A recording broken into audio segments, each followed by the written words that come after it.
Welcome to the first panel of the conference. This is The Struggle Continued, from YDSA to Lifelong Socialist Organizing. I'm Saya Jafari, she, her pronouns. I'm from University of San Francisco. I'm going to hand it off to our panelists to introduce themselves.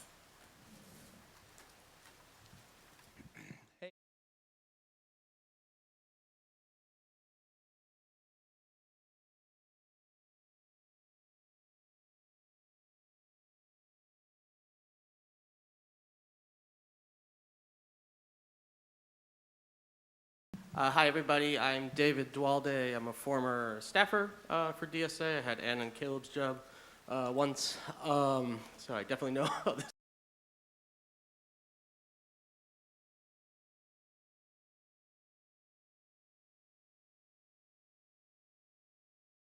I'm in New York City, DSA, and I'm Organization of Staff Analysts, which is a small New York City-only public sector union member. Hi, Poornima. Any pronouns are cool. I used to be in Knox YDSA. Right now, I'm in the West Suburban Illinois DSA chapter. I'm on the steering committee for that chapter.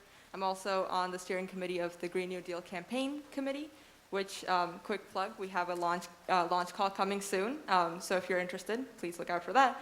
And I'm also helping out with the YDSA Mentorship Committee. Hi, everyone. My name is Biba. I used to go to City College, so I was a member of City College YDSA. And I was also the former national YDSA co-chair in 2020 to 2021. I currently work with CUNY Rising Alliance, which is a coalition that's basically fighting for free public higher education in New York City.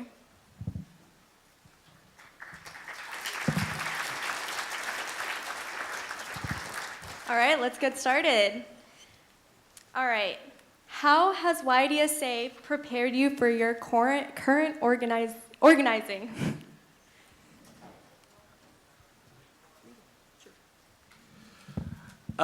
So for me, it was sort of forcing myself and comrades that we were working with. So I started at Center College in Danville, Kentucky. And then after college, and I graduated in 2014, tried to start a chapter there in 2011.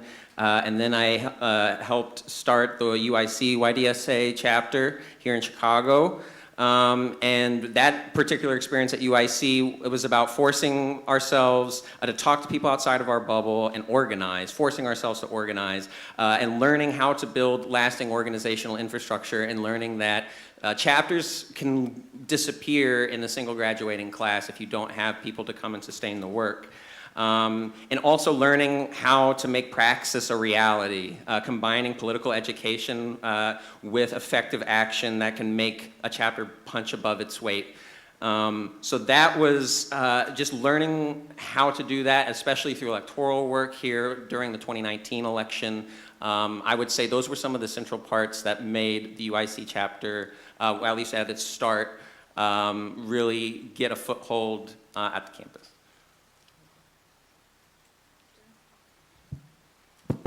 Okay, well, I have a pretty specific experience because my job involves student organizing. That's the bulk of my work.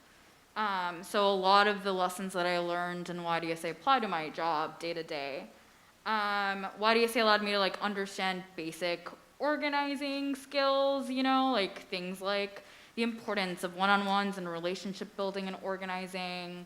Things like how do you facilitate an interesting meeting, right? These basic skills end up being really important, but also just being able to train other organizers and build capacity so that it's not just you doing that kind of work.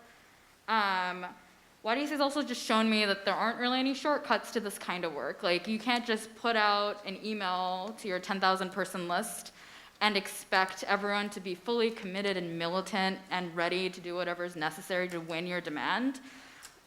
It takes real work to build a layer of leadership who are committed to longer-term vision to win transformative change. So that's what YDSA has really taught me. Yeah, does anyone else? So I was looking on all of you, and I was remembering when I was a student and when I was the national staffer, and it was a much smaller left because it was before Obama got elected, then he won, and you would have rooms that was maybe, like, we would never have this turnout on Friday. This would be like maybe on Saturday at the last thing if we had a superstar like Noam Chomsky. Like, it would be very small. So what that forced you to do is it forced you to be like really creative in how you reach out to people. So like Diego was talking about, which I think was really important, it's like, it wasn't just about ideas. You couldn't just be super smart and people would come to you because they had a lot of different things they could do. They could do United Students Against Sweatshops. They could do things that you probably aren't around anymore, like United States Student Association, which is like equivalent to a national student union in the States. So you really had to offer something different and to find students who were interested. And so it forced me also to think strategically, and I think that's what I think sometimes we also have to take a step back, because so there can always be these great swells, like people get super interested in socialism. Sometimes you'd be like, how do we find the socialists? And I remember one anecdote I'll give is, you know, when I first was the YDSA staffer, there were like 4 chapters. It's not hyperbole, it was just super small. And my chapter was one of those, and the way my chapter had joined was that it was actually an independent socialist club, and I had joined, and I was like, why don't we merge with YDSA? And then so I was like, how can I replicate that? Because we're really weak. And it's like, I can't just be like, join DSA. So what I did is I remember I went through like numerous Facebook groups, just college websites, and I found like all these socialist clubs, and I contacted them. Most people ignored me, you know, but a few people did. And they ended up joining like College of Worcester, for example, who, if you know JP, if you're from Chicago, or Andrew Porter, there's lots of people who are still involved today who came from like this independent socialist group. And I also thought, I was like, look, like the National Political Committee, which is DSA's leadership, were like, you should organize around Columbia and NYU, because those are historically left campuses. And I was like, well, if we are a weak organization, why would a student care? And so what I did was like, I ignored them, and I focused on campuses that didn't have left presence. And I would like really prioritize these small schools which had no left, and really focus on those students. And I think what the overarch I'm trying to give is that like sometimes you have to prioritize differently. So if a Columbia or NYU student had come to me, I wouldn't have ignored them, but I didn't pursue them. I would like put emphasis, and then we were able to take it. It was still small, but it was like from 4 to about a dozen chapters. And from that, you can build a base, because you still need a base to do something. And YDS really taught me that, you know, you build the base not by just putting out a nice pamphlet or having a good talk. You have to just like sometimes just take a step back and be like, where is my work most effective? Who is the audience? And I think that is something that has helped me for the rest of my life. And I think it's just important role when I look back at like how much YDS has changed for the better. It's better that it's bigger. But it was like an interesting moment that I'm glad you guys don't have to go through. But that's an example of how it's helped me.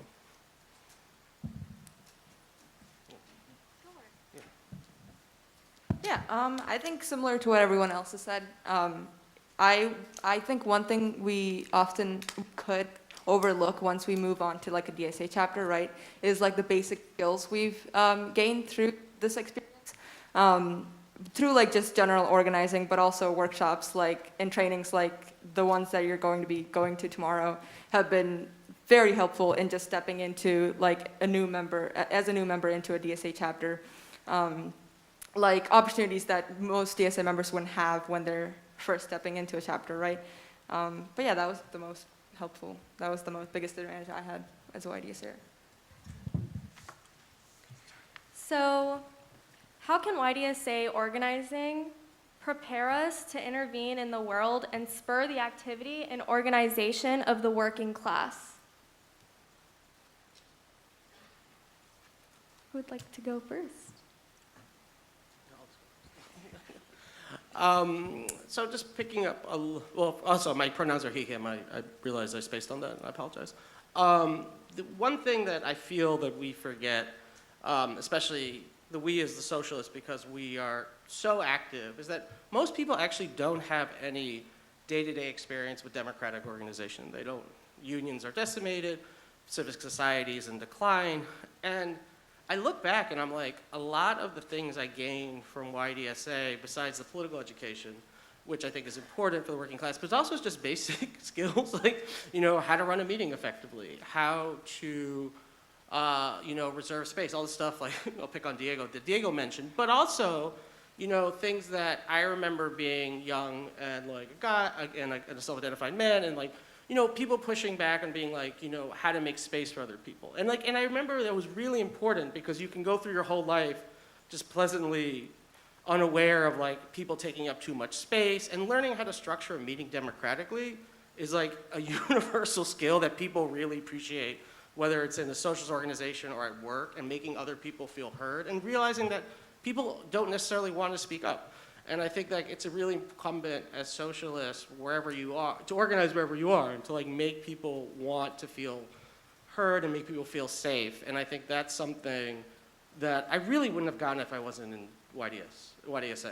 I really would have just probably been a nice person, like talking too much, and like realizing that like you have to really build structure to make it participation democratic. Democratic is not just showing up. Democratic is not just voting. Democratic is like creating spaces that work so people feel like they want to vote, feel like they actually want to talk, and so I think that's something that's really valuable that I really gained. Yeah, 1,000% what David said. Yeah, I feel like there aren't really a lot of places in our lives where we get experience with like what democratic decision making looks like, right? Before YDSA, I didn't know what that meant, right? And that experience is incredibly important. It allows us to figure out how we can facilitate discussions and build trust with our coworkers. For me, like with my job, because I know how to facilitate meetings and facilitate like a democratic process where people in my coalition, the students in my coalition, feel like their voices are heard and not ignored. That's what helps build trust, right? When people see you as an experienced organizer, like all of these experiences that we're getting from YDSA will make us seem like experts in the workplace. When we're organizing in the workplace, when we're organizing outside in the world, people will see like us as skilled facilitators, people understand what democracy looks like, and that's really valuable. That's how we build respect and trust, and that's crucial for the kind of organizing work that we want to do. So yeah, that's one thing. And the other thing also is the importance of organization. Also, like David mentioned this. So, sometimes we'll have moments of like spontaneous energy that's like amazing to see, right? And I think what we've learned from YDSA is the importance of organization to like hold on to that energy so that we're not left with nothing by the end of it, right? So that's another thing that like YDSA is like really like taught me, and I think will teach everyone here from like organizing within YDSA, like how do you build a democratic organization that can really build off of the energy of the working class in motion outside of us, right? So yeah, that's everything. Yeah, to add on to that, I think like all of us, I think all of us are here because we had that energy, right? That like will to want to do something, and the word for that is organized, which I didn't know back when I was in high school, for example. But joining YDSA and then later DSA, like that's what it taught me, that there is like a process and there's like this has happened before. I'm not the first person to like want to do this, obviously. Like there's a way to achieve all these things I'd wanted to achieve. And specifically, I think through YDSA, more than I learned through like succeeding in like campaigns or like meetings or whatever, right? Like I think I learned more from the failures I had in YDSA. You might feel down, like it happens, right? Like it happens to all of us losing, but like that, like I've learned so much more through that than like winning something through YDSA, which like doesn't happen a lot, but when it does, it's an amazing feeling. But don't feel down if you lose either, because it's a learning experience. Yeah, I really want to uplift what you said about learning from failure, because especially in learning how to organize in different sites. Don't know why this is going crazy.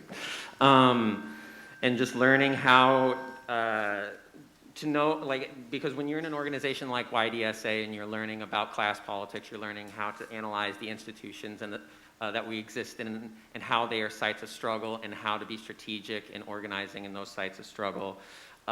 You learn, like, at least in my case, the first attempt at organizing a YDSA completely failed and now that was 2010.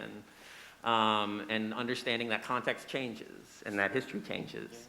And that also the institutions we exist in, some universities, and I keep thinking back to David's comment, that some universities are at least more strategic in terms of being focal points to meeting the working class where it is.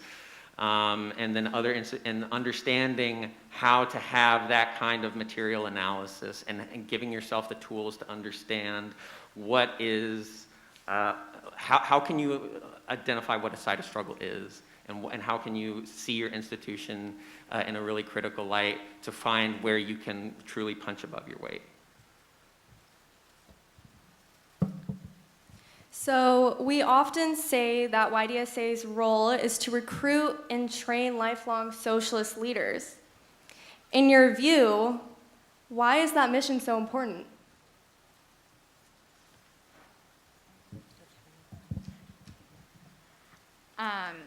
Well, without lifelong socialist organizers, we're left with like temporary, spontaneous energy and campaigns that don't result in like long-term changes, right? Or any change sometimes. And if our project is to win transformative change like Medicare for all and free higher education, we need to have a militant and larger, stronger labor movement, right? And that's not an easy task. That's something that requires lifelong socialist organizers. That requires a lifelong commitment, right? And yeah, so I think we need people who are committed to longer term vision of change, so that people like are dedicated to building out this movement so that we can see that kind of transformative change. And that's the role that YDSA plays in building out like lifelong socialist organizers who can do that. That's us, right? That's everyone in this room.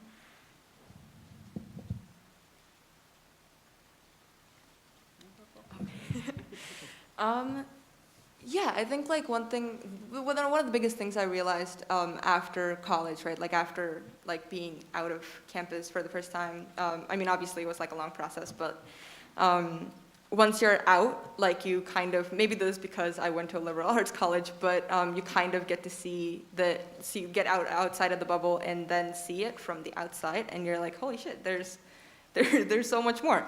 I think similarly, like, there's so much more to organizing as well. Like, yes, campuses are such a ripe place for socialist organizing, but it's good to recognize that this is just your first step, and this is something you are going to want to be committed for the rest of your life, and it's gonna give back as much as you give it. So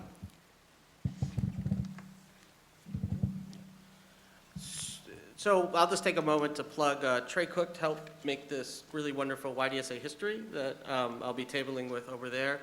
And what was fascinating making this was this is an early release of an essay that I and someone who was in my chapter, who's a year older than me, wrote for the new edition of the Encyclopedia of the American Left. And so to write the history of YDSA, we contacted 150 alumni, like the people you see here. And what was really fascinating was not all of them are in DSA, but basically universally everyone credited YDSA with transforming their life in one way or the other. Even people who now are moderates politically still, and why is that? And I think one is that you gain a real political education you don't get in the classroom. It's really where, because we're going back to the democracy we're talking about, it's really where you have to debate and things kind of begin to matter. It's not just writing a paper. It's does YDSA pass something at the summer conference or not? Your vote does matter. You learn to how to operate. You also by having a class analysis, it's like really one of the few places, or socialist organizations besides unions, but are really where people start talking about class. And like, you have people who then, wherever they go, might be interested in starting a union or will be at least sympathetic to labor, that you just don't get with people who graduate, who don't go through that kind of union and class struggle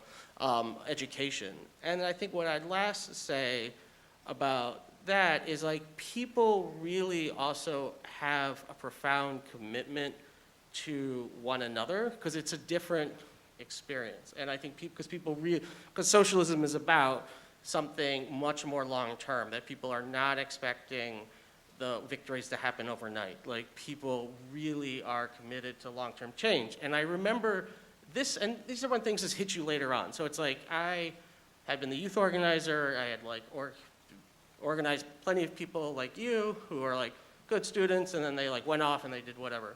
And then when Trump won, so many of those people came back to DSA. And they started forming chapters. And it was like, it was that crystal, even though I intellectually understood, it was when I emotionally understood how valuable the work we did was as YDSA. Not me, but in general, because people were ready to like come back. They weren't like the people who were like, oh, Trump won, I'm politicized now. I mean, bless those people, we need them. But these were people with skills who could like hit the ground running, who had done it. And I was like, thank God we did this because it was so important for DSA to have people come home. And I think that's a real important skill about being a lifelong socialist. Yeah, there's a great phrase that, well, just the terminology that Michael Harrington, one of the founders of DSA, he called himself a long-distance runner, and it's something that I think that every single socialist needs to be considering. And that, once again, it's going back and understanding that historic context changes. I mean, I just think of starting in undergrad in 2010 and graduating in 2014 and trying to start a socialist organization back then. It seems silly just to even think about it, just compared to only what happened a couple of years later with the Bernie campaign. And then also understanding that in the history of the left in this country is consistent demoralization, whether through state actors or whether through infighting within organizations. And that we have to learn to break that cycle. I mean, whether it's learning from the failures of the Students for a Democratic Society, learning, please read Vivian Gornick's Romance of American Communism if you haven't, and learning the real struggles of rank and file members of the party and what happened with, especially with what happened with dogma, and how dogma was really corrosive. And understanding that if this is a long-term project, we have to make it sustainable for ourselves, and we have to make these organizations sustainable, and trying to understand how we can organize in the broadest population that we can, and also just learn how to really be effective and really outward-facing in the way that we present ourselves. So how did being a YDSAer inform your post-grad plans? And how did becoming a socialist and organizing in college alter your post-grad plans?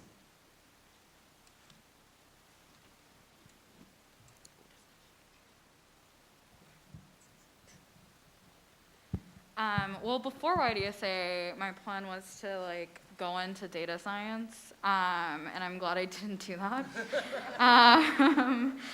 Well, now my plan is, I mean, right now I'm working for like a nonprofit, like I mentioned earlier, but my plan is to become a teacher, and help organize with my fellow socialists, to help build a more democratic union in New York City. I think like YDSA really like changed my life and like changed how I can change the world, right? So like seeing that there's like a cohort of like a bunch of socialists in New York City willing to commit their lives to becoming teachers, and help like rebuild a militant like labor movement, like that was life-changing. That's when I was like, okay, like we have the power to really change the world. Like, I mean, because before YDSA, I was like, all right, I'm alone. We need like a mass movement to win. And with YDSA, I found that mass movement. And I'm so grateful to like have everyone in this room, honestly, because it has been life-changing, and it's why I want to become a teacher. Right now I'm working at a nonprofit with CUNY Rising Alliance, and I'm taking this as like kind of like a temporary job because I actually need to save up to go back to school. And it's allowing me to do really cool work and work with students and develop like student organizers. But you know, that world also requires working really long hours and not really getting paid very well. And there are limitations in the nonprofit world of like, you know, what I can say to students and how I can organize them. So, you know, that's why I'm like really excited to become a teacher and help organize my coworkers and build a more democratic union there. I'm gonna stop here.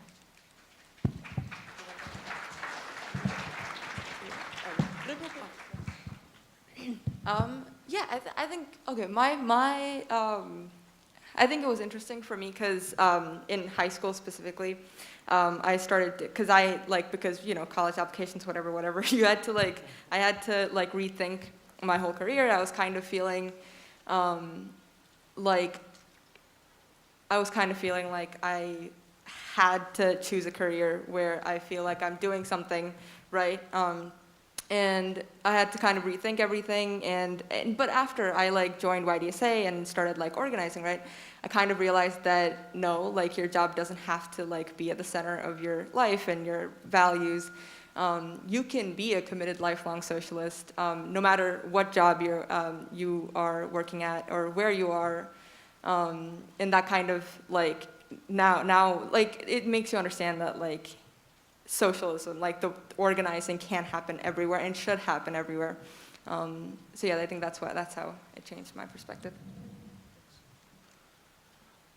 Yeah, so I think my experience is really different than yours, and I think it's important to put in context, and I don't think it was a better experience, but by any stretch of the imagination, but, and we talk about a little bit in the history piece, but in short, when a few years before I was in college, there was a big change in the AFL-CIO leadership. So it's the major national labor federation.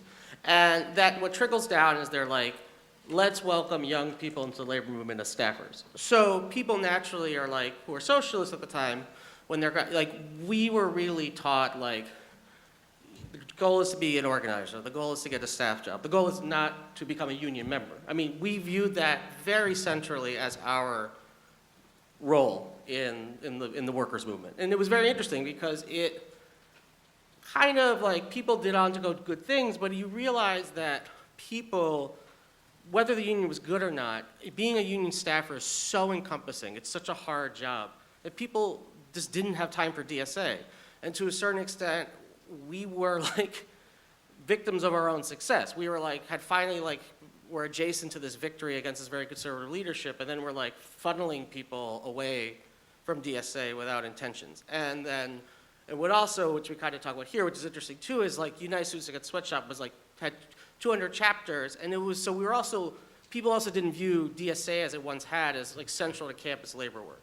So we were kind of being like dwindled from both sides. And so, but I definitely still felt myself in there, and like I had intentions. I was also an Asia Studies major at college, so I was like interested in doing like labor organizing in China, but I ended up not doing that because I got the DSA job. But what was interesting for me too was that because YDSA was so weak, we got to do a lot of, you didn't have to work hard to rise up because like the elections weren't competitive, you know, no one was like begging to do this work. So it was like, we got to do cool things that I otherwise might not have had a chance to do. And so I remember once it was in my study abroad, and I got to go to, we were then affiliated with the International Union of Socialist Youth, so I was like, I'll go represent us. And my friend's like, oh yeah, like I know someone going from New Zealand, so you should meet her. And I was like, okay, like we'll meet her at the airport. I was like, great.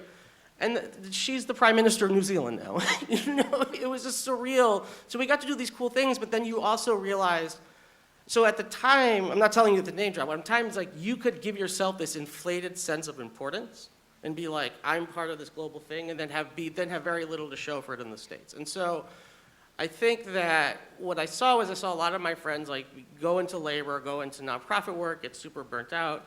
And I think there's at least a more clear strategy with the rank and file work of like, this is part of like my DSA life too.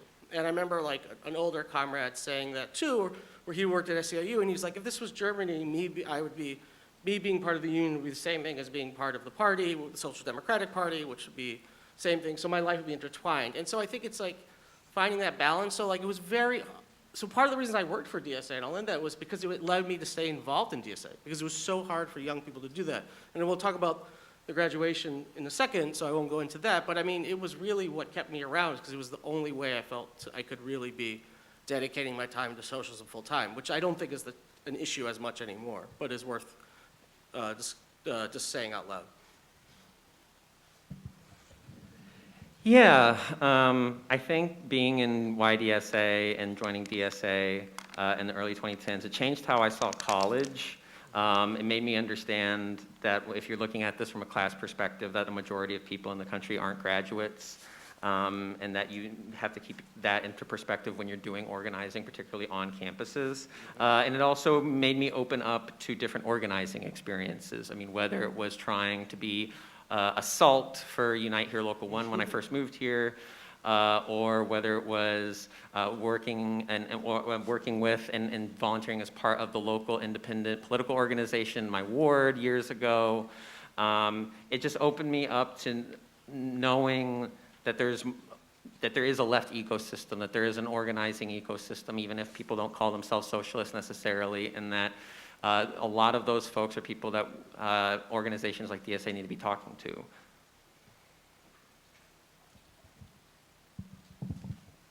So why did you all continue to organize in DSA after graduating? If you moved elsewhere after you graduated, how did you make connections with organizers and become active in your new local DSA chapter? I feel like that's one of the hardest parts after you graduate. Where do you go chronologically this one? So just picking up where I was leaving off in my last answer was, so I was different than like the other students in my YDSA chapter, where like I joined DSA, not YDSA, because it was different then too, because you really had to like, if this YDSA was so weak, you may find DSA first and then be told, oh, we have this campus group you're part of. Well, that's kind of what happened to me. I was like, okay, so I already went in with an identity that I wanted to do DSA long term, but lots of my peers didn't share that. And it was hard because I remember there were fewer community chapters. So like the Chicago DSA existed, Boston DSA existed, but there was like 24, I mean, maybe to 30. And there weren't a lot of young people in there. I mean, and by that I mean like, I was definitely at least half as young as the youngest person when I joined Boston DSA after I left the DSA job. I mean, and I'll never forget like this woman who worked with Jobs with Justice asked me, she was like, you seem different than the other DSA people. I was like, really? Is it because I'm young? She's like, no, it's because you're not crabby. You know, people were just so, because it was like people who were doing the struggle for so long, you know, were kind of like crotchety. So I remember what we did at one of the conventions is you know, like a lot of the younger people came together and we held like a meeting where like how to transition. And we started like really targeting the YDSAers to like to build bridges. And we were really focused on like building a culture to do that. And so like and we were able to do that in some places, but it really sometimes I think what Alec is saying, sometimes it's just the time. I mean, it's just like, as I said earlier,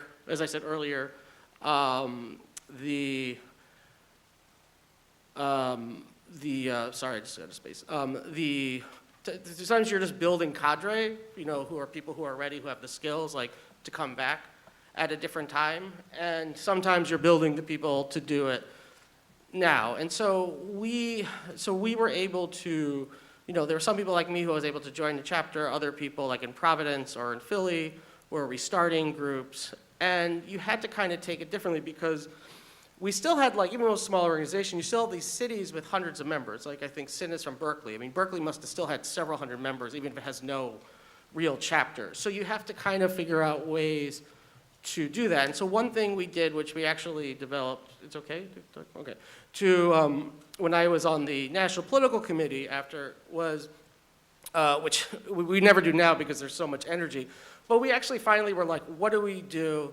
No one's starting locals. So we just borrowed, so I was like coming fresh up organizing for SEIU, and I was like, well, why don't we just call people and lie to them and say people are interested in starting a DSA chapter?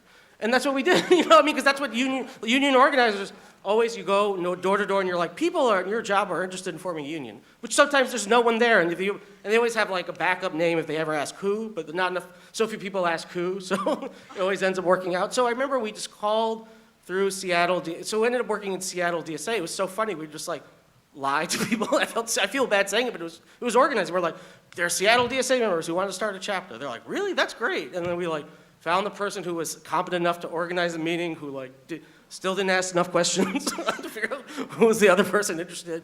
And that was really key. And I think that's also like how you kind of have to, like, going back to full circle to my first thing, is sometimes you just have to take a pause and think strategically and be like, what is not working? I think that's what's amazing about the Amazon workers, because we would have never done that at SEIU, like what they did.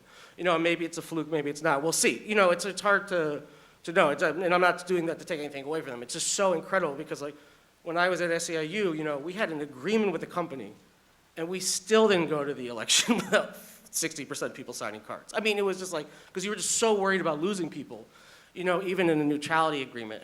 But it's through those organized experiences that I took from other things to bring to DSA. But anyway, that's just my, like, experience then when it was a much smaller organization. Anyone else? Sure. So I do want to confirm, I'm a proud member of SEIU Local 73. I also do agree with you that SEIU in its current leadership would not be able to pull off what Amazon Labor Union just did in Staten Island. So I started out in DSA as very much an online member, and you know, late 2000s, early 2010s, especially in Kentucky, there was not a lot of opportunity for organizing, and there was certainly not a lot in the way of political infrastructure. And so I drifted as an online member of smaller socialist groups into DSA, and my first experience was in 2010 at the YDSA conference in the summer in Wurtsboro, New York. It was, that was an amazing experience. And so I joined DSA because it had a spectrum of views and tactics. It was very non-dogmatic in its views, which was very helpful for me, having come from, you know, being a very angry Facebook posting leftist. And then similarly to David, after undergraduate and you know, trying to start a YDSA chapter that didn't really succeed in the early 2010s, I moved here to Chicago and I started working with the chapter here, because this is a chapter that in 2014 when I came, it was led by people who had been in the org since its founding, and that was like, holy shit, there are people who have been in this organization that at the time was 5,000 members, but they've been doing this, they've sustained this chapter for 30 years. And that to me just blew my mind. And I clashed with them a lot, you know, coming from a very angry online attitude about the left. But they taught me the importance of democratic process, of learning how to develop campaigns that were oriented towards a broader working class movement. And they also taught me what it looks like to be an effective campaigner. Like one of the first campaigns I remember taking part in the chapter was a campaign for a city council run for Jorge Mujica, who a great immigrant rights organizer here in the city, and we worked with other socialist organizations on that. And even though that campaign didn't succeed, it very much, I think it taught a lot of us, like, what can a successful socialist campaign look like? What are the organizations and institutions we need to be working with to do so? And then seeing what happened in 2019, 4 years later, with the socialist slate that is here in Chicago, and God fucking bless the Chicago Socialist Caucus. That was what made this my political home. And understanding that this is an organization that very much desires political education, but also effective broad-based organizing in a very non-dogmatic manner.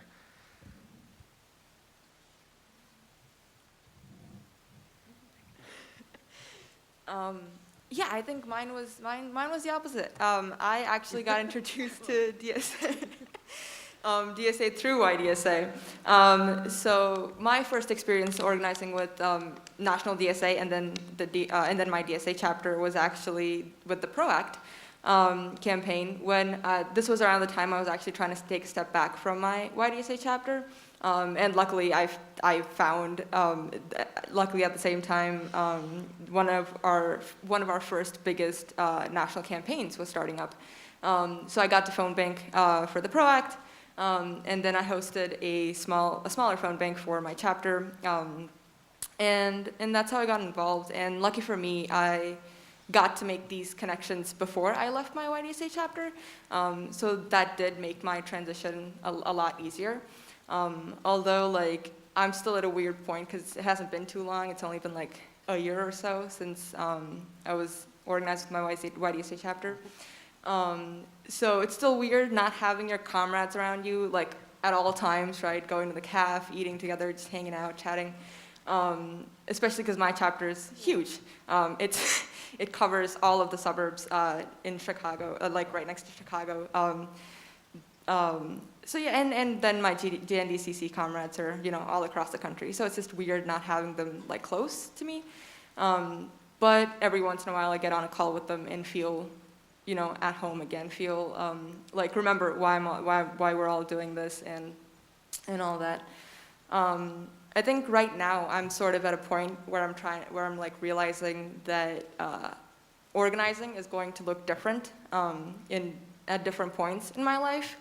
And that's okay, right? Because like no matter how far into the future I'm thinking about, I'm like trying to look into, no matter like where I live, where I'll work, whatever, I know I'll still have a place in the world socialist movement.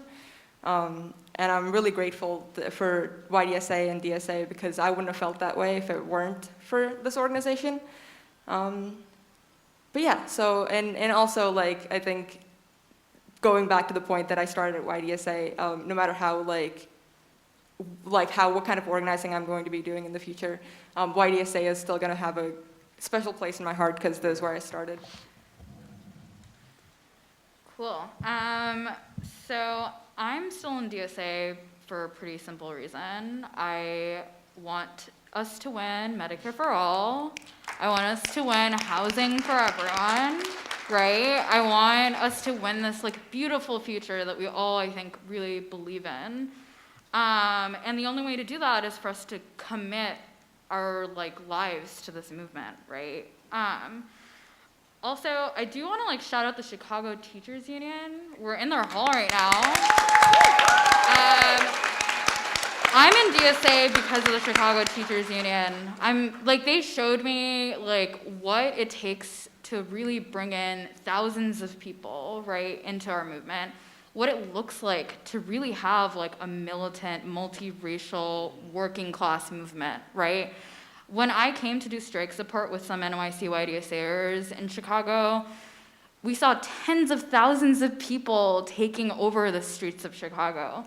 And I've never seen anything like that in my life, right? I've never seen anything like that in my life. And the only way we can win something like that is through organizing at our workplaces, organizing within unions and building more democratic unions from the ground up.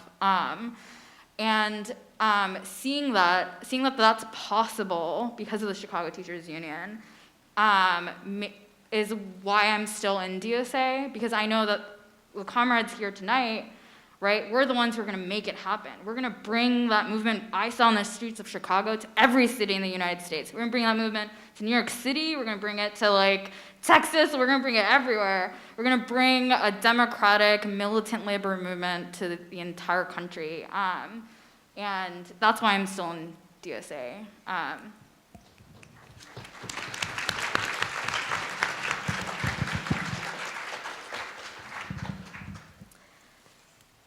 Are there any major takeaways you wish you had known while organizing as a YDSAer and before your transition to DSA?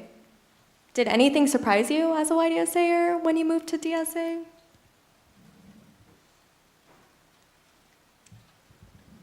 Yeah, major takeaways, and I wish for one that, so being a part of a mass democratic socialist organization as opposed to being a part of a democratic centralist org, there's something I very much will give to democratic centralist orgs. I wish I had learned discipline very early on.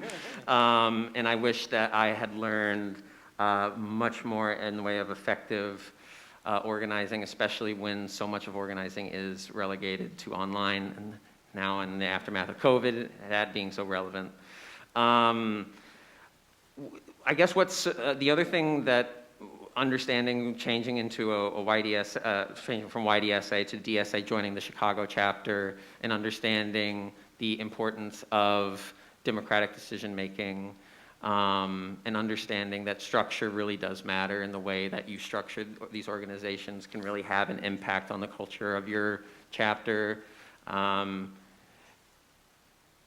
Yeah, I really wish that,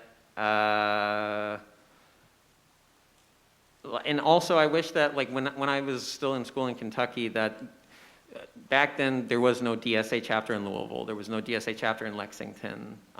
When you're on your own and you're organizing just as a YDSA without a DSA chapter supporting you, it's not always easy to know how to orient yourself towards work, what can be productive, how can you make yourself outward facing, how can you make your organization grow.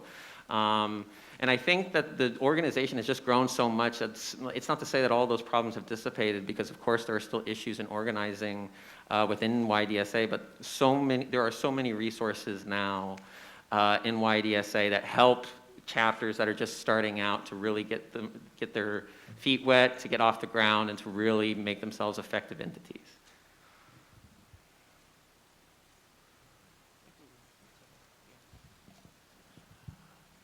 Yeah, it's just like, I remember we were prepping for this, and this I felt was like the hardest question, because it was a really deep one, and I really appreciated the time. I'm still thinking about what I'm going to say, but I just thought I'd just get it done with. So, I mean, like, I was thinking about what Alec was talking about earlier. I remember with Mujica, who ran here, I remember I helped. Even I, like, got to help, and I was, like, doing some, like, opposition research on his opponent, who still won, looking at his donations, and we wrote this like funny article, like with an image of a shark, because he got a lot of, he was like getting a lot of payday money, so we were saying he's like getting money from loan sharks. And it was, and that was an interesting moment too, where we were starting to like build the nucleus. And I think what I've always noticed is like that we were starting to be like, electoral work doesn't have to be confined to like one chapter, like in the sense that like you could have somebody helping from the outside. But where that was possible in a certain way too, because we all knew each other, and I think what Alec and I kind of remember too is like, it was very, when we say small, we could say like DSA had like say 6,000 members, but it really only has 200 active people at the time.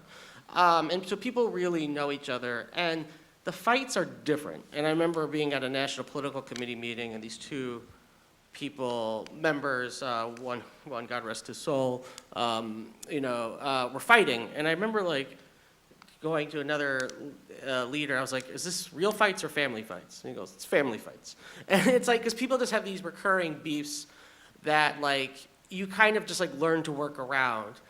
And because I remember that like, DSA then, I used to say had kind of like 3 factions. And I'm not saying this is a joke, it's just kind of rough. It's like, there were left-wing social democrats, like right-wing revolutionary socialists, and like religious socialists. And we kind of all just like had different beliefs, we had like different magazines, but we kind of got along. And then that doesn't prepare you when like, that's why I keep saying like when there aren't competitive elections, is like, then there's a sea change. You have these democratic structures, but they haven't really had the stress test. It's like, they haven't like, you have like, an NPC where like we used to like beg people to get on, like I remember, and then you have 40 people running in 2017. You're just like not emotionally ready for that. And I think I was ready in some other ways but I think it was very hard for a lot of people older than me who had like just by being in the organization longer, had really just grown accustomed to the way it's done. And and it was difficult for me as someone who once, he was talking about Michael Harrington. So Michael Harrington was like kind of in this awkward time when he was born like too late to be part of like the old left, and he was too young for he was too old for the new left. So he's like this because he was born in the late 20s. So his joke was always like, I'm America's oldest young socialist. And I always felt I was the reverse. I was like America's youngest old socialist because I had like come around and really was formed by the same politics that people had like who were like 20, 30, 40 years older than me. And so I was able to emotionally transition when DSA changed, partly because I was staff, so I didn't really have a choice. I got to be everyone's staffer, and also just because I was like younger and like I was like more ready for change. But it was very painful for me to see people who I'd known for years feel like really excluded, to people like not always through their own, not always. And sometimes they were guilty too. Sometimes they were not always welcoming and handling change. And I think that's like something that I really wish, you can't know it till you go through it, but it's like trying to make it better for people, trying to be conscious of like whoever you are and making the new people feel welcome, but also letting them know like sometimes it's okay to like listen to the people who've been here forever and vice versa, and have the people who've been forever like, we know we've done this before, but let's let people hear it out. And I remember, because that was the difference I had with one DSA organizer who was like, I remember like his strategy always was, and I won't say his name because I don't want to disrespect him, but his always strategy was like, if people are going to fail, stop them from failing. And my strategy was like, no, like, be there to catch them. And because people need to make mistakes. That's why we all, like, the comrades here were saying, like, you learn from your mistakes. You don't want people to feel embarrassed. Like, you want people to, like, you want to pick them up. But, like, if people don't make mistakes, they're not only not going to learn, they're probably going to be like, well, I can't try anything here. Because you're, like, boxing them in. And I think that was hard. So sometimes we hear like bad ideas, and I'm like, oh, I remember we did that 5 years ago. But sometimes the ideas sometimes come. Who would have thought like when Mujica, he lost pretty bad, and now there's 5 socialists on the city council of Chicago. I mean, it's like, but it's like if you don't try that. And I think the last thing I'll say too is like, I remember it was really interesting when we were looking back at Julia Salazar as a state senator in New York. And I was debating, I was writing an article for In These Times, and they were like, can't you use AOC as an example? I was like, no, she had no, because like Joe Crowley, the guy she beat, had no opponents before. So we were looking at an example of DSA making like a difference in an election. And before Julia Salazar, most people don't remember, because we don't talk about it, there was Debbie Medina, who ended up having a scandal. But Debbie Medina ran twice, was a DSA member, was supported by DSA people, and we could show that like DSA like quintupled, when Julie Salazar, right, DSA quintupled those vote totals, and the other guy only doubled it. And I was like, but we don't talk about Debbie Medina, but there's no Julia Salazar without Debbie Medina. Like, there's lots of history that like we build off of our own mistakes that end up playing out, and I think it's just hard sometimes to be like, yeah, sometimes you got to suck it up, but sometimes you also have to be like, let's try one more time, and let people try one more time, and sometimes you'd be, but hear me out about why it didn't work last time. And it's always a tricky balance. It's always easier said than done, but that's kind of like, what I wish I knew how to better was to deal with those tensions, which are just natural human tensions.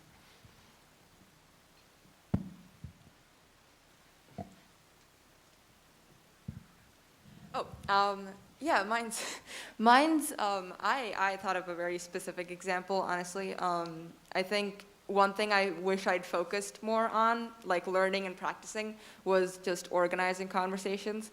Because like right now, I understand how important they are with the GND campaign.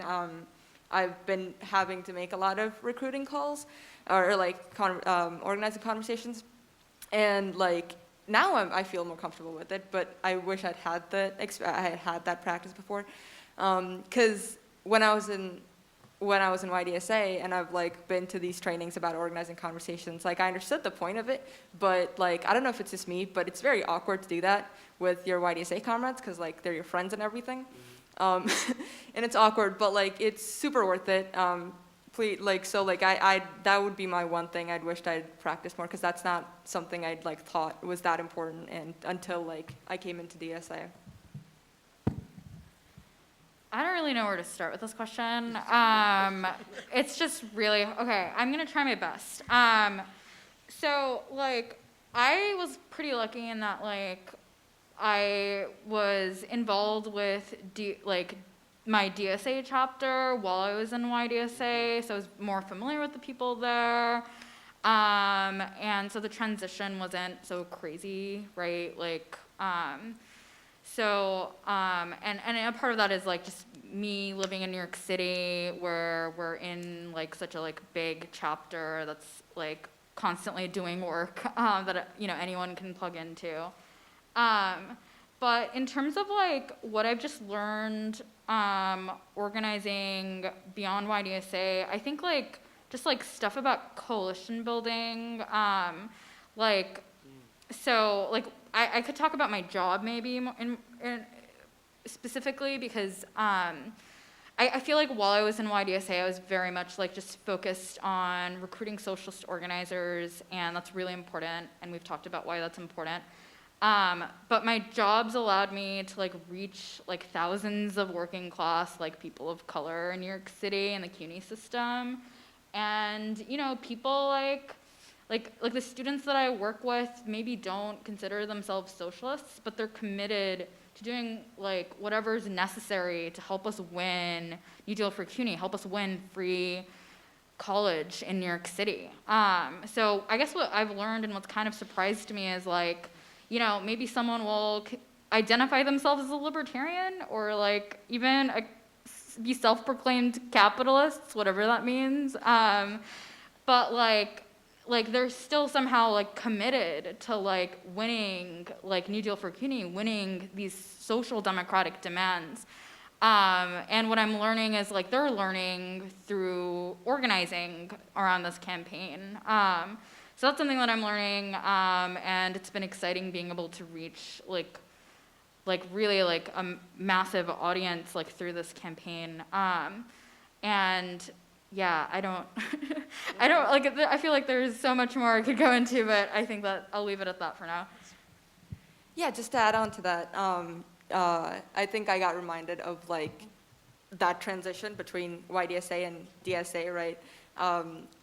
I think one thing, I mean, lucky for me again, like I got involved with DSA before, like I left YDSA, but I think that would have been a big problem if I hadn't. Because even after I'd gotten involved, it took a bit of time for me to like understand how DSA works, because obviously it's still a bit different than YDSA, and get used to the environment and everything. So like I think that's a good like advice to think about. Just like start getting involved with your DSA chapter, or like national DSA. Maybe come to our launch call, whatever.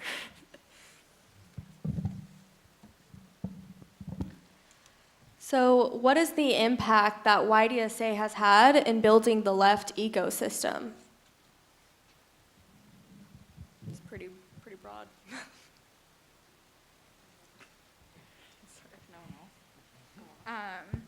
I mean, I think we kind of talked about this earlier about how we'll have like these like spontaneous like bursts of energy, and without organization, there's nothing left after that energy is gone.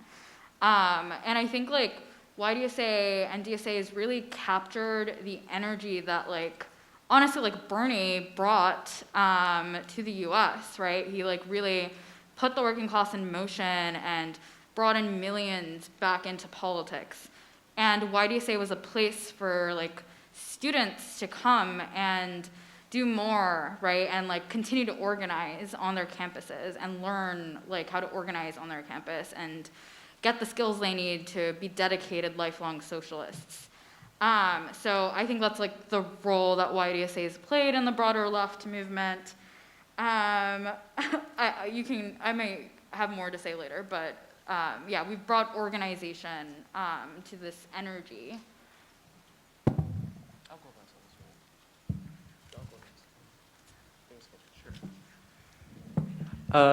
So I think the YDSA in particular, and I guess you could even just extend this out to DSA more broadly, depending on the university that people go to, there's often a variety of not just other left organizations, but single issue orgs and other like social societies, interest groups. And I think YDSA provides a very at least the experiences I've had in the chapters that I visited, it provides a very low barrier of entry, very accessible space for people to come in and, like, if you're interested even in, like, oh, I became a socialist because of Medicare for All, or for wanting to get rid of student debt, or to end imperial adventures abroad. DSA is a very easy space to get involved in. It's a mass organization because we don't have a lot of limitations as to how you can become a member. And I think that there's something very powerful about that, and especially in campuses where you have so many opportunities for, as much as single issues can be really important, they can often be very siloed. And an organization like DSA, like YDSA, can often provide a space where folks who care about some of these issues that are the focus of single issue groups be like, okay, like, not only try and combine it with an organization with resources, but also come at it with a materialist analysis, and come at it, how do we understand whether it's living wages on university campuses, or whether it's how universities use their resources to fund the horrible things that the national security state is doing.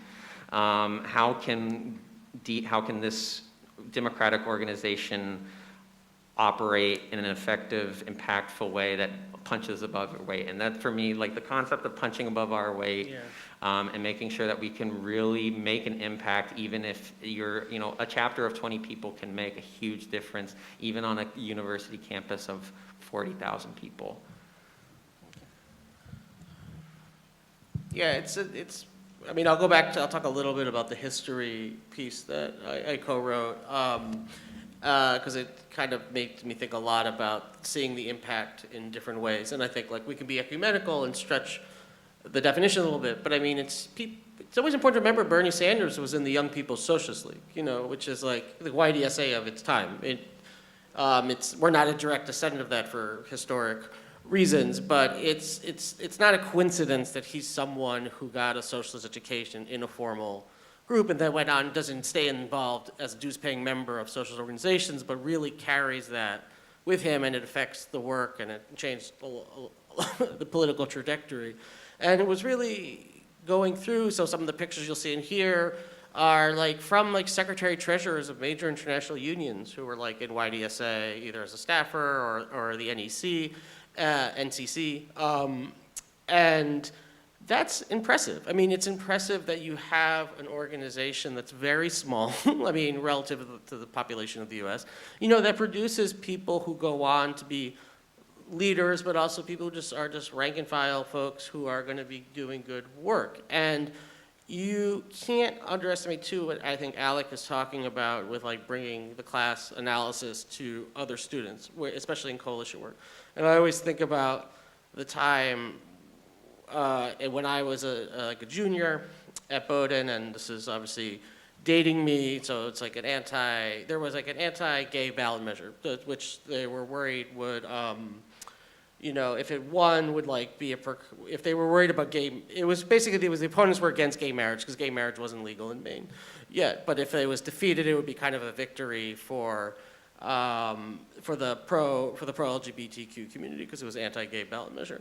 And we were working in coalition with students fighting this ballot measure, and I remember we were doing such a good job that I remember like the other students were like, well, we shouldn't buy our stuff at Walmart because YDSA, they care about class issues, and so if we're doing this action, we shouldn't go shop there. And they wouldn't have said that if we weren't present in their struggle, and I think that's really important to be authentically present in people's struggles, and that's what DSA taught me. It's not like showing up and like scolding them, being like, why are you shopping at Walmart?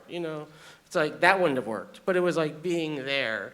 And it was like it really left an impression on me about like how authentic solidarity is perceived versus like making demands. And I think that, we've been alluding to, it's like they're talking about the tensions, too, and it's like very much like going through YDSA is like building, you have a few years together and then hopefully you guys stay in touch, hopefully you don't.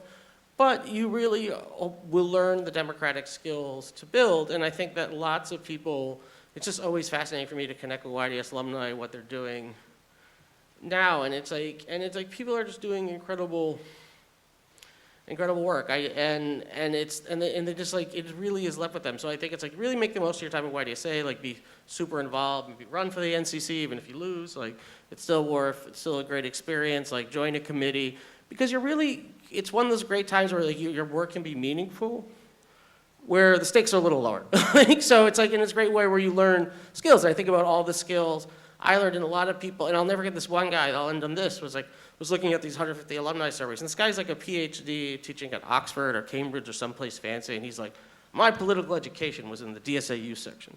You know, because he really took advantage of like debating ideas, like discussing, like building comrades, and I think it's like really for yours to take on, and I really encourage you all to do that, because I look back at like having my friends over at my house for these conferences, like I would look forward to these conferences so much, because it was really a time, especially before like Twitter and things like that, like this was the time we got to talk. You know, we could email, but it's not the same. You know, it wasn't, so like I remember he was talking about Wurtzboro. It was actually a fun profile. This last thing, this genuinely will be the last thing I say, but there's a great profile of Francis Fox Piven, who's a great DSA member, sociologist, talks about organizing the poor largely.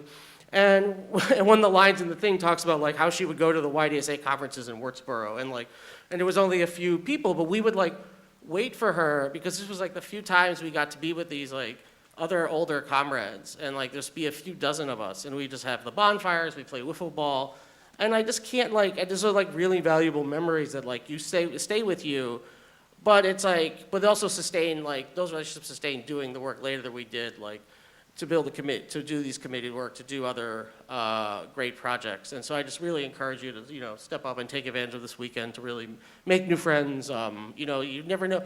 I used to always go and say, every YDSA call when I was the organizer, be like, maybe this will be my new best friend, because a lot of people never picked up. but you did make a lot of people who are like, I still see today. All right, that was my last question for you guys. Thank you so much. Can we get a round of applause?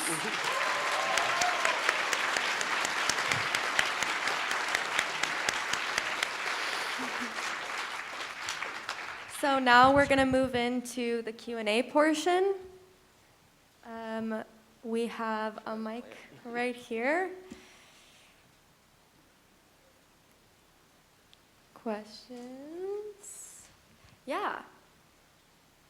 Do you want to come up to the mic?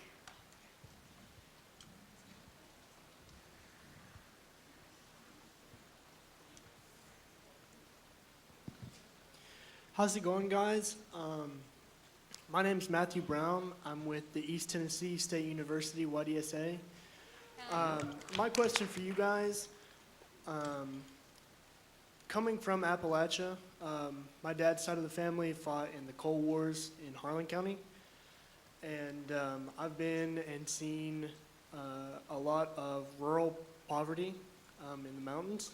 And my question for you all is, what do you think the best course of action would be to organize socialist labor in more rural communities, specifically, you know, DSA chapters? We have a Northeast Tennessee DSA chapter, but as far as I know, there's nothing in Southeast Kentucky or Southwest Virginia, or I'm not sure if there's anything outside of Charleston in West Virginia either. So just these historically poor Appalachian areas that do have strong labor histories, what do you think would be the best course of action for organizing there?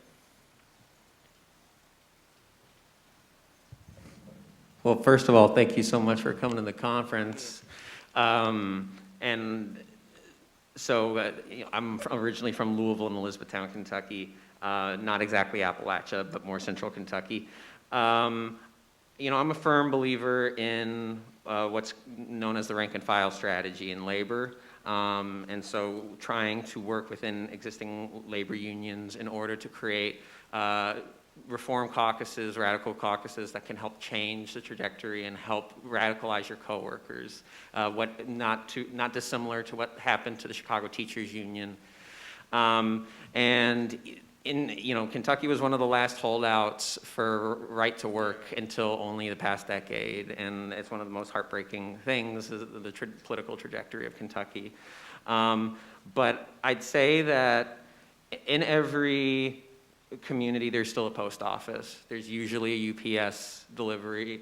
Oftentimes you have a teachers union, maybe not. Kentucky doesn't yet have the experience of charter schools.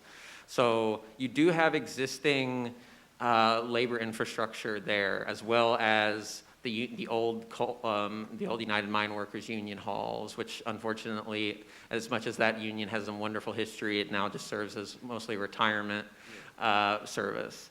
And I also think, though, aside from getting involved in the rank and file strategy, it's really heartening to see what happened in Staten Island. Now, I know that Staten Island is not Appalachia, obviously, but there is real potential, because now at the same time, what you're seeing in Bessemer with the second vote, it doesn't look like it's going to go in the RWDSU's favor, but it's not the blowout that it was last year. It is almost a 50-50 split.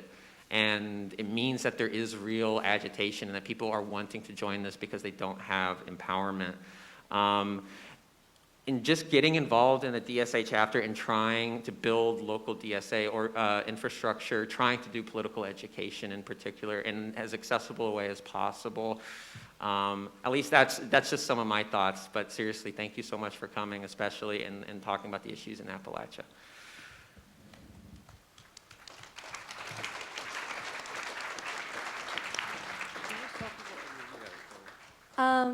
Back there in the beige, yeah.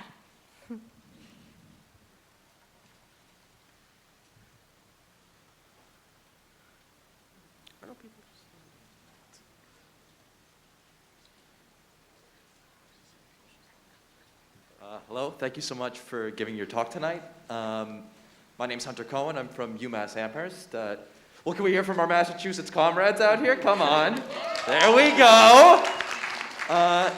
Yeah, so I guess my question is kind of concerning how to discuss issues of unionization with coworkers, specifically in fields where you're not really a protected class under the National Labor Relations Act. So I've spent a lot of summers working on farms, and we're a super not protected class. And I mean, you know, everyone has trouble with fear of bosses firing them for discussing unionization and collective action with their coworkers. But I was curious if you have any specific advice to kind of how to go about broaching that with your coworkers in a way that kind of protects yourself and protects them from being fired. Yeah, I think it's a great question. I think both of these are good labor questions. And if there were an easy answer, we'd know it. But that said, I think outside of YDSA, one of the best things I learned when I was working at SEIU, which I hold with my job now, is like you have to be a good coworker first and foremost. And I think people, like, it's not intuitive necessarily, even though it totally makes sense, but it's like, you could be super militant, but if you're not the person who helps pick up the chairs, like, people aren't gonna care what you think, like, you know?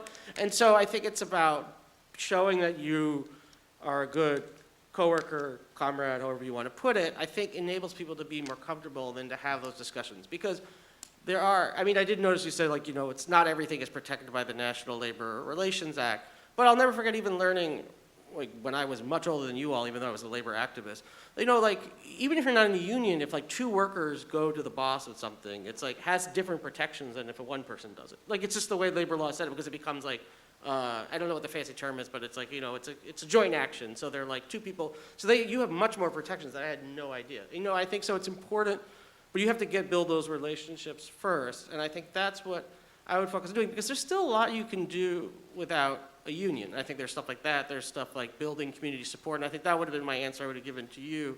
I think it was Matt, you know, where like, I think what made Amazon work this time was like that they had community support too. It wasn't just the union. And that, I think in Staten Island, there's lots of reasons why it worked, but it was very genuine and real combination. That's what made unions work historically. It's like you have to have this tie. And I think so it's finding who are the community partners.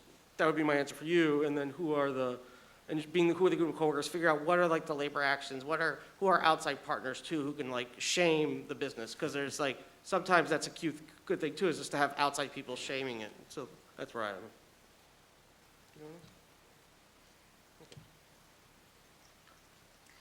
All right, we have time for one more super quick question. Let's see. Guy in the beanie? I think, yeah, you. Come on up.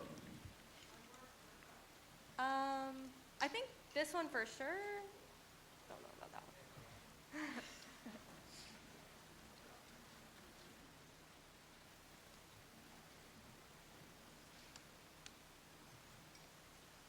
Thanks for having me. This is my first ever YDSA in-person event. So.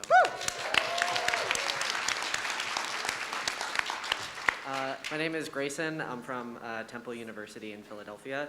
And there's been a lot of discussion on the panel about like how do we as a socialist organization do democracy. Oh cool, I get mood lighting.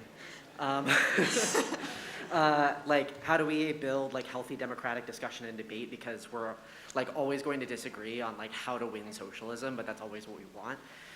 And a lot of like DSA and YDSA members are thinking about this right now because of the NPC's decision to decharter the BTS working group, which is now, that decision has now been reversed. And a lot of DSA members signed on to a statement disagreeing with that decision. You know, this part of a long debate that's going on about how to be an internationalist, how to disagree with others who have strong opinions, and also how to hold our elected representatives to account. So I guess my question is, you know, in a moment where like DSA has to, you know, we have to rise to like this moment in labor that's happening, not just in labor, but on a lot of different fronts. How do we facilitate healthy debate that doesn't just resolve an immediate question, but sets us on the strongest path forward to learn from debate and fight for socialism? Really quick, 1 minute answer. You guys go first.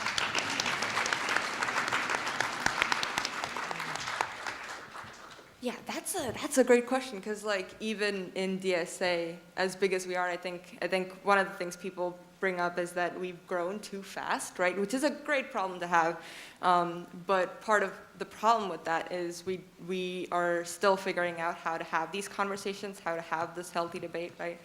And the biggest thing I'd want to bring up on that is that like whenever we have these kinds of conflicts, right? I think they quickly devolve into like a problem of like values, like, oh, you don't support this, oh, you don't stand for these people.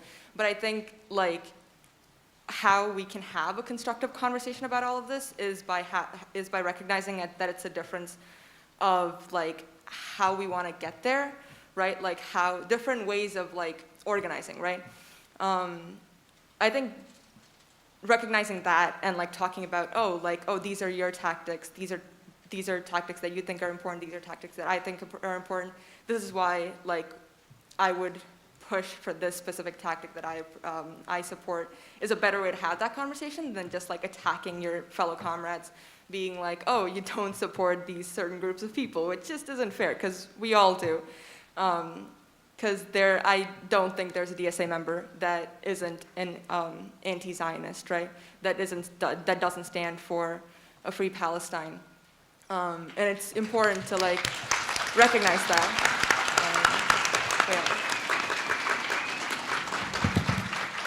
Yeah, great answer. I want to thank my panelists for doing a great job tonight. All right, we're gonna move into a do pitch from Biba. Okay. Thank you, guys. Cool. Can I use the mic over there? Does this thing work? Okay. All right, guys, we're not done yet. All right. I guess I want to give some background information, because I think maybe not everyone here is familiar with the national organization. So I just want to start by saying a few things about DSA and what paying dues means. So DSA is the largest socialist organization in the country, and what that means is we don't take any money from foundations or grants. We are completely membership funded. And being fully membership funded also means that our priorities are democratically determined by our members, not some outside party. So what does it mean to pay dues? So paying dues just means that you're giving money to DSA maybe like once a month or once a year, and we're flexible on how much you can give. You can give $5 a month, $10 a month. As a dues-paying DSA member, you're able to take votes and shape the direction of your organization. And you also get to run to be convention delegate and help shape decision-making in DSA. Every dollar you give goes to carrying out and organizing work that we vote on as members. Okay, but before I make any asks, I wanted to take a moment. I just want to say that I'm incredibly grateful to be in this room with you guys. This is the first national event we've had in DSA, not just YDSA. Like, this is the first in-person national event that the largest democratic socialist organization in the country has had in 2 years. And so much has happened since March 2020, and I just wanted to take a moment for all of us to just swim in this gratefulness, you know? Just feel that like thankful energy and really like feel thankful for the comrades around us, because I really am grateful for everyone in this room. I want to take a moment to be grateful because the past 2 years have been really hard. I, along with I'm sure many of you, have lost loved ones because of COVID. I, along with many of you, have seen family members lose their jobs and struggle to pay for housing. And it's been incredibly hard. It's been incredibly hard these past 2 years. But you've given me hope. Despite the hardships of the past 2 years, we've stayed committed to continuing to organize, and we've stayed committed to building a world where our lives are put over profit. We've stayed committed to building a socialist world, a world where everyone has access to healthcare, everyone has access to housing, and a world where everyone has the right to living a life of dignity. So I just wanted to say that you guys have given me hope that we can win this like vision of a bold and courageous future. You've given me hope that we can win socialism.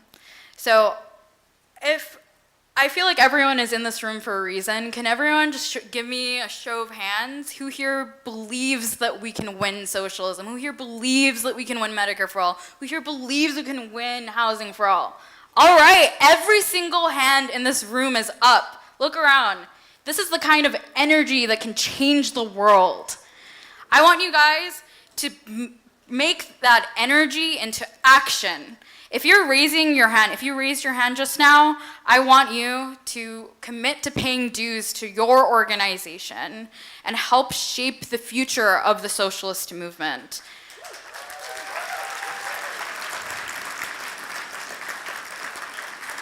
All right, so who here is willing to make the commitment to paying $10 per month? Okay, so there's gonna be multiple levels to this.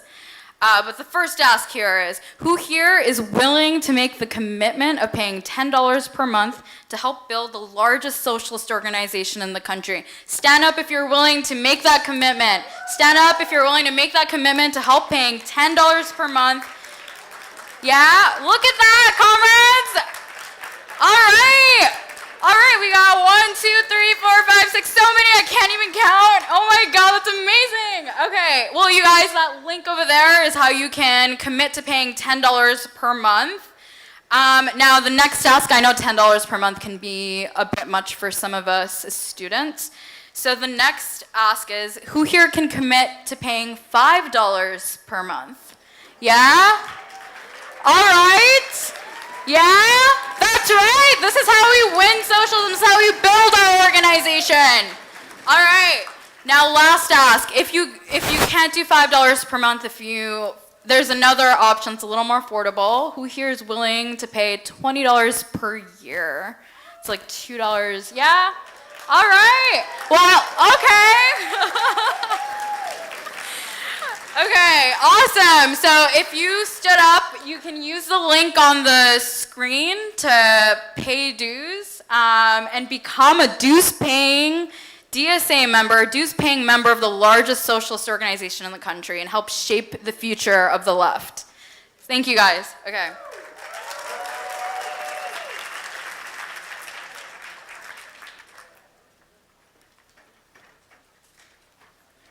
Okay, can we give it up for Biba and for our entire first panel one more time? All right, we're about to wrap up here tonight. I just have a couple final announcements.